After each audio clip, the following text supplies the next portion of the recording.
अस्सलाम वालेकुम, welcome back once again. जो हमने लेसन लास्ट हमारा जो था लिटिल प्रिंसेस, जहां हमने उसकी रीडिंग एंड की थी, वहीं से कंटिन्यू करेंगे। The entire school room rose to its feet. पूरा जो स्कूल का कमरा होता है वो अपने कदमों पर खड़ा हो जाता है, यानी वहाँ जितनी भी लड़कियाँ मौजूद होती हैं वो खड़ी होकर जो है शुक्रिया अदा करती हैं सारा का। थैंक यू सारा, इट्स सैड। सब एक आवाज़ में कहते हैं शुक्रिया सारा। सारा look rather shy for a moment. सारा एक लम्हे के लिए बहुत ही शर्मीली सी लगती है, यानी एक शर्मीला लुक देती है।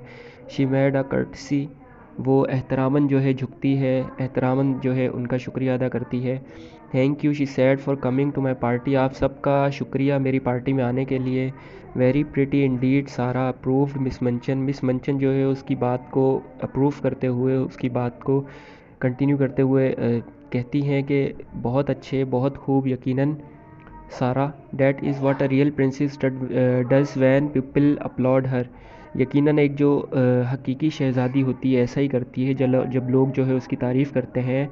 Now I will leave you to enjoy yourself. अब मैं आप लोगों को अकेला छोड़ दूँगी, आप लोग अपना जो पार्टी है उसे इंजॉय करें, उससे लुत्फ़अंदोज़ हों। The instant she had swept out of the room the girls jumped और tumbled out of their seats.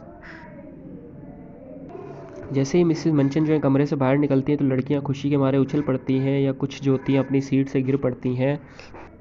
There was a rush towards the boxes.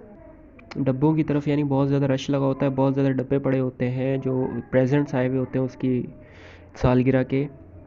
सारा had बैंट over one of them with her dilated face. सारा जो है वो उन डब्बों की तरफ मुस्कुराते हुए चेहरे के साथ बढ़ती है आगे। She turn to the biggest box. वो सबसे बड़े डब्बे की तरफ जो है मुड़ती है। When she took out the last doll it was so magnificent that the children uttered delighted groans of joy. जब उसने आखिरी गुड़िया को निकाला तो वो इतनी शानदार थी कि जो बाकी बच्चियां थीं उन्होंने खुशी से कराहते हुए कहा, she is almost as big as Lottie, someone guessed. वो तकरीबन लॉटी जैसी एक बड़ी सी गुड़िया है, किसी ने जो है हाँफते हुए खुशी के मारे कहा। Lottie clapped her hands and danced about giggling. Lottie जो है वो तालियां बजाती है और दांत निकालते हुए हंसती है। She dressed for the theatre said Lavinia. Lavinia ने कहा कि उसने थिएटर जैसे कपड़े पहने हुए हैं। Oh cried Ermengarde darting forward, she has an opera glass in her hand. अच्छा, ओपरा ग्लास जो होते हैं वो लाइक दूरबीन जैसे ग्लासेस होते हैं। वो कोई मतलब कोई ऐसी अनोखी चीज़ नहीं है, दूरबीन टाइप कोई चीज़ होती है, किसी को देखने के लिए यूज़ की जाती है, ऐसे ग्लासेस होते हैं। ओह, एरमेनग्रेट ने आगे बढ़ते हुए कहा, इसके हाथ में एक दूरबीन जैसी ग्लासेस हैं, या दूरबीन आप कह लें, दूरबीन है। Here is her trunk, she said सारा। सारा कहती है यहाँ उसका ट्रंक है। She said down upon the floor and turn the key. वो जो है फ़र्श पर बैठ जाती है और उसकी चाबी घुमाती है। The children crowded clambering around her as she lifted tray after tray and revealed their contents. Revealed का मतलब होता है राज खोलना। तो यहाँ बात कर रहा है सारा के खिलौनों के बारे में। बच्चों का उसके इर्द गिर्द जो है हजूम जमा हो जाता है जब सारा जो है वो एक ट्रक के उसकी ट्रे के बाद ट्रे उठाती है और जो चीज़ें हैं उनमें से मवाद उनका ज़ाहिर करती है, उनको बाहर निकालती है। Never had the school room been in such an uproar. यहाँ जो राइटर है वो कहता है कि स्कूल के कमरे में इससे पहले कभी ऐसा हंगामा नहीं हुआ था, कभी ऐसा मतलब शोर शराबा नहीं हुआ था जो इस वक्त हो रहा था। There were lace collars and silk stocking. वहाँ जो फ़ीते या लेसेस जो होते हैं, डोरियाँ होती हैं, डोरी को भी कह सकते हैं, डोरी या फ़ीते जो होते हैं, और उनके साथ जो है रेशमी जुराबें थीं। There was a jewel case containing a necklace. वहाँ एक जेवर का केस था जिसमें एक हार था। There were dresses of all kinds, there were hats and tea gowns and fans. उसमें चाय के गौन और पंखे, मतलब हर किस्म के कपड़े भी मौजूद थे, और जो है पंखे भी थे। Suppose Sarah said as she stood by the table putting a large black velvet hat on the doll. Suppose she understands human talk and feel proud of being admired. सारा कहती है कि फ़र्ज़ करें अगर गुड़िया इंसानी बातों को समझती है और इसकी तारीफ़ करने पर फ़ख्र महसूस करती है।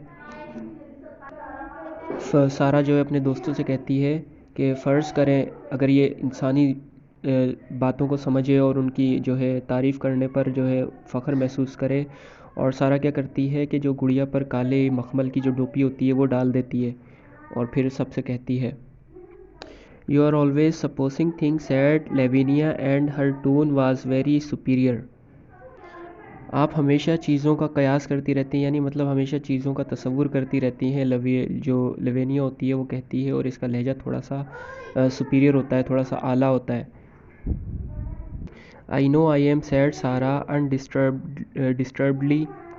सारा जो होती है वो कहती है, मैं जानती हूँ मैं हूँ। वो थोड़ी सी बेयकीनी के साथ कहती है। There is nothing so nice as supposing. कयास करना यानी फ़र्ज़ करने के तौर पर कोई भी अच्छा नहीं है, मतलब कुछ भी ऐसा अच्छा नहीं होता या कुछ भी ठीक नहीं होता। It's almost like being a fairy. ये तकरीबन ऐसा ही होता है जैसे एक परी की तरह हो। If you suppose anything hard enough it seems as if it were real. अगर आप किसी चीज़ को काफ़ी सख्ती से पेश करते हैं, यानी कुछ ऐसा लगता है जैसे वो हकीकी तौर पर हो, तो आपके पास सब कुछ है, तो चीज़ों को फ़र्ज़ करना बहुत अच्छा है। It's all very well to suppose things if you have everything, said Lavinia. Lavinia कहती है कि अगर आप जो है किसी चीज़ों को तसव्वुर करती हैं और आपके पास हर चीज़ सब कुछ है, तमाम चीज़ें मौजूद हैं, तो चीज़ों को तसव्वुर करना फिर तो अच्छी बात है। Could you suppose and pretend if you were a beggar. अब जो है लोवेनिया उससे सवाल करती है सारा से कि क्या तुम फ़र्ज़ कर सकती हो और दिखावा कर सकती हो अगर तुम भिखारी होती। तो फिर इस बात पर सारा stopped arranging the last dolls ostrich plums and looked thoughtful. सारा जो है अपनी गुड़िया के जो उसके शुतुरमुर्ग वाले जो पर लगे हुए होते हैं, जो बाल लगे हुए होते हैं, उनको सीधा करती हुए जो है रुक जाती है उनको सीधा करने से। एंड लुक्ड थॉटफुल, और फिर किसी सोच में पड़ जाती है, गहरी सोच में पड़ जाती है, सोचने लगती है। I believe I could said सारा। सारा कहती है, मुझे यकीन है मैं कर सकती। If one was a beggar one would have to suppose and pretend all the time. अब सारा कहती है कि अगर कोई भिखारी होता है तो उसे हर वक्त फ़र्ज़ करना और दिखावा करना पड़ता है, या जो है दिखावा करना पड़ सकता था।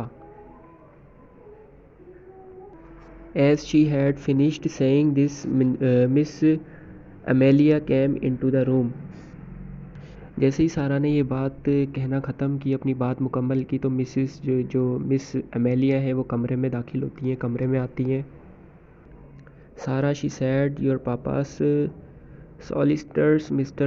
Barrow had called to see Miss Minchin, and as she must talk to him alone and the refreshments are laid in her parlour. Miss Amelia जो है वो सारा से कहती है, सारा तुम्हारे पापा की जो वकील है, सॉलिसिटर का मतलब होता है वकील, तो कहती है तुम्हारे पापा के जो वकील हैं मिसिस बैरो, उन्होंने जो है मिसिस मंचन को मिलने बुलाया है, और क्योंकि इन्होंने इनसे अकेले में कोई बात करनी है, और जो खाने पीने का सामान है यानी रिफ़्रेशमेंट्स, जो नॉर्मली खाने पीने का थोड़ा सा सामान होता है, उनके पार्लर में रखे हुए हैं। And you had all better come and have your feast now, so that my sister can have their interview here in the school room.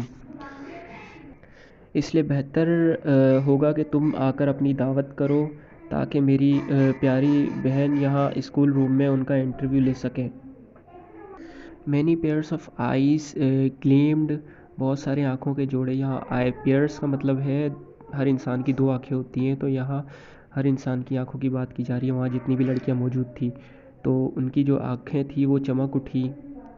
Miss Amelia arranged the procession into order, and then, with Sarah at her side, heading it, she led it away, leaving the last doll sitting upon a chair with the glories of her wardrobe scattered about her.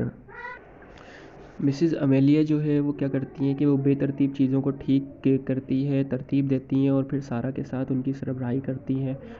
वो इसे दूर ले गई और आखिरी जो गुड़िया होती है जो उसे कुर्सी पर बिठाकर छोड़ देती है, जिस पर उसकी अलमारी की बाकी चीज़ें बिखरी होती हैं। Becky, who was not expected to partake of refreshments, had the indiscretions to linger a moment to look at these beauties. It really was an indiscretion. इनडिस्क्रिशन का मतलब होता है कि किसी चीज़ की बेहतियाती, लापरवाही। तो यहाँ बात की जा रही है कि बेकी, जिससे खाने की यानी जो रिफ़्रेशमेंट में हिस्सा लेने की तवक्को नहीं थी, वो इन खूबसूरत चीज़ों को देखने के लिए एक लम्हे के लिए बेहतियाती का मुजाहरा कर रही थी। और ये वाकई एक बेहतियाती या बेशऊरी थी, या लापरवाही भी आप कह सकते हैं, लापरवाही थी। Go back to your work Becky, Becky जाओ अपना काम करो फिर से। Miss Amelia had said, Miss Amelia जो है वो बेकी से कहती हैं। But she had stop to pick up a coat and while she stood looking at it adoringly she heard Miss Minchin approaching. Miss Amelia जो कि बेकी से कहती हैं कि वापस अपना जाकर काम करो, तो लेकिन वो जो बेकी होती है वो एक कोट उठाने के लिए रुकी हुई थी वहाँ पर, और जब वो उसे प्यार से देख रही थी तो उसी वक्त उसे मिस मिंचिन को करीब आने की जो है आवाज़ सुनाई देती है। यानी उसे ऐसा लगता है जैसे मिस मिंचिन जो है वो करीब आ रही हैं। And being smitten with terror at the thought of being accused of taking liberties, she rashly darted under the table which hid her by its table cloth. Table cloth यानी जो टेबल के ऊपर कपड़ा दिया हुआ होता है उसे कहते हैं टेबल क्लॉथ। और जब वो मिसेस मिंचिन को करीब आते हुए सुनती हैं तो फिर वो क्या करती है कि आज़ादी लेने के इल्ज़ाम के ख्याल से डर जाती है, यानी कि उसे कोई ऐसा इल्ज़ाम न दिया जाए कि वो काम से बच रही है, और वो जल्दी से मेज़ के नीचे भागती है और मेज़ की जो ऊपर दस्तरखान जो उसका टेबल क्लॉथ होता है उसके ज़रिए वो छुप जाती है, यानी उसके अंदर छुप जाती है। जो टेबल क्लॉथ होता है वो उसे कवर कर लेता है। Miss Minchin came into the room accompanied by a sharp-featured little gentleman who looked rather disturbed. Mrs Minchin जो है वो कमरे में आती हैं, कमरे में दाखिल होती हैं तो उनके साथ एक तेज़ खसूसियात वाला यानी आला खसूसियात वाला एक छोटा सा आदमी होता है जो काफ़ी परेशान लग रहा होता है, किसी परेशानी में लग रहा होता है, डिस्टर्ब होता है। तो यहाँ तक हम अपना सेकंड पार्ट कंप्लीट करते हैं। इंशाल्लाह जो हमारा रिमेनिंग पार्ट है उसको लास्ट थर्ड पार्ट में कवर करेंगे। तो इसके साथ ही पार्ट 1 की रीडिंग भी कीजिएगा, दोनों को कनेक्ट करेंगे तो इंशाल्लाह स्टोरी आपको सही तरीके से समझ आएगी। थैंक यू, अल्लाह हाफिज़।